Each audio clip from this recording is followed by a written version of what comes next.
Pasando al segundo elemento, encontramos otra manera de clasificar el terrorismo, otro criterio de clasificación según los motivos por los que se ejerce el terrorismo. Entonces ya vimos, el primero fue según los actores, el segundo según los motivos.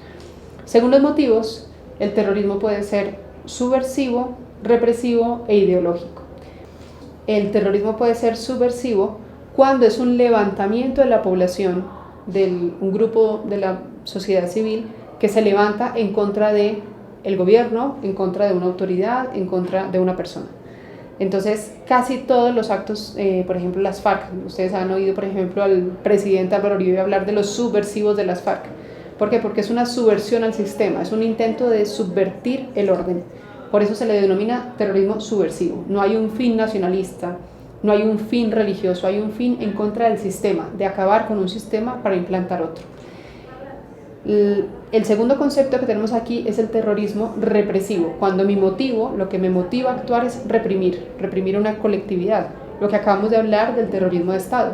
El terrorismo de Estado siempre es represivo, siempre, porque yo lo que estoy haciendo es reprimiendo a la oposición, o por ejemplo, si llegamos a hacer un terrorismo represivo contra una etnia, por ejemplo, todo lo que a veces pasa en los conflictos o en los grupos terroristas en África, muchas veces también es represivo hacia una población en concreto. Y finalmente, por motivos ideológicos. Los motivos ideológicos ya es cuando tenemos detrás una ideología fuerte, tanto religiosa o como también la podemos encontrar en el terreno nacionalista. Seguro que muchos de ustedes han oído hablar de la ETA en España o del grupo IRA en Irlanda. Lo que están buscando es la separación de una nación. Tienen un fin ideológico nacionalista. Mientras que la yihad islámica, Al-Qaeda, Hamas, Hezbollah, tienen una ideología religiosa, ¿no? Volver a los fundamentos del Corán, volver a Alá, toda la tierra. Entonces, según sus motivos, como les digo, repasamos, pueden ser subversivo, represivo o ideológico. Y dentro del ideológico, a su vez, puede ser nacionalista o religioso. El tercer criterio que tenemos para clasificar estos grupos terroristas sería el criterio según los efectos. Cuando yo busco un efecto, puedo irme por el lado de selectivo o indiscriminado. Indiscriminado es cuando no sé decir a quién iban a atacar. Yo no puedo decir que el atentado de las Torres Gemelas iba contra la oficina de Procter & Gamble del piso 80. Es un efecto indiscriminado.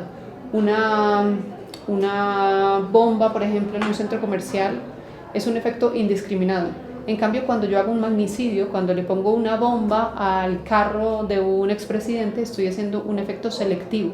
O cuando sé identificar que ese atentado iba contra un grupo de patrulleros de la policía, es un efecto selectivo. Entonces, en selectivo o indiscriminado es muy sencillo si se puede identificar el objeto o si simplemente iba contra una población civil indefensa que no puedo determinar cuál era su objetivo. Y finalmente, el último criterio, según el marco de referencia.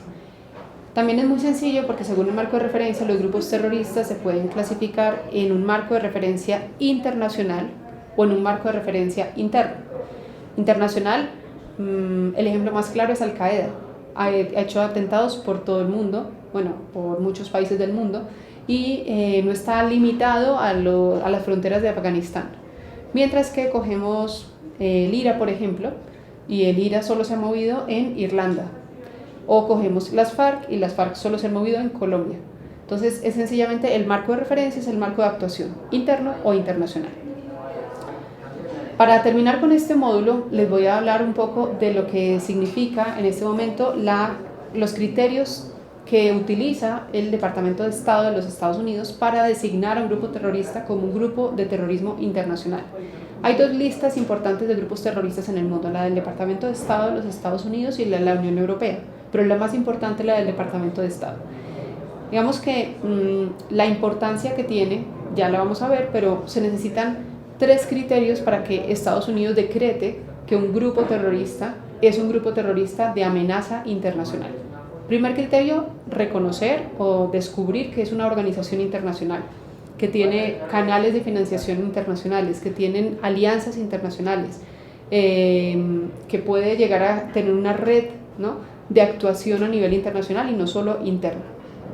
El segundo criterio es que debe realizar actividad terrorista o comprobarse que está en capacidad de llegar a realizar este tipo de actividades, pues en algún momento. Puede que no haya puesto todavía la bomba, pero se le descubre todo un plan de terrorismo, de extorsión, etcétera, y se puede decretar. Y finalmente, el tercer criterio es que su actividad amenace la seguridad de la nación norteamericana, de Estados Unidos, o de sus nacionales. Es decir, que haya atentado o afectado contra alguno de los nacionales. Como ustedes ven en las diapositivas, de los 48 grupos terroristas reconocidos por el Departamento de Estado, en Colombia tenemos 3 representantes: las FARC, el ELN y en su momento, que ya salieron de la lista, las autodefensas o los grupos paramilitares de Colombia. La pregunta puede ser: ¿por qué las FARC? Acuérdense de que las FARC, por ejemplo, secuestró a los norteamericanos junto con Ingrid Betancourt, esta época de los secuestros a los estadounidenses. También se le han descubierto, por ejemplo, conexiones con ONGs internacionales por las cuales se lucraban o recibían dividendos.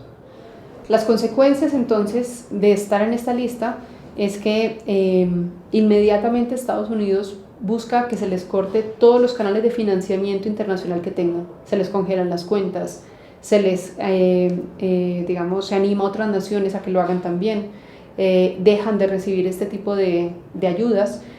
Concretamente fue una de las batallas que dio el expresidente Álvaro Uribe, que fue el que pidió que fueran incluidas en esta lista las guerrillas colombianas y también las autodefensas, para que con esa connotación de terroristas, que es lo que ellos quieren ahorita quitarse, pues tuvieran una estigmatización mundial que ayudara, digamos, a la lucha contra la guerrilla. Luego también pues hay una alerta pública frente a este tipo de organizaciones y ya se convierten en terroristas buscados internacionalmente todos sus cabecillas, desde todos los gobiernos que conformen, por ejemplo, la Interpol. Con esto terminamos entonces el primer módulo de esta sesión y seguimos con el segundo, hablando ya del nuevo terrorismo internacional. Hasta acá lo que hemos visto ha sido la definición clásica de terrorismo, los criterios para clasificar los grupos terroristas y cómo se han movido los grupos terroristas, sobre todo hasta principios de los años del 2001 y principios del siglo XXI.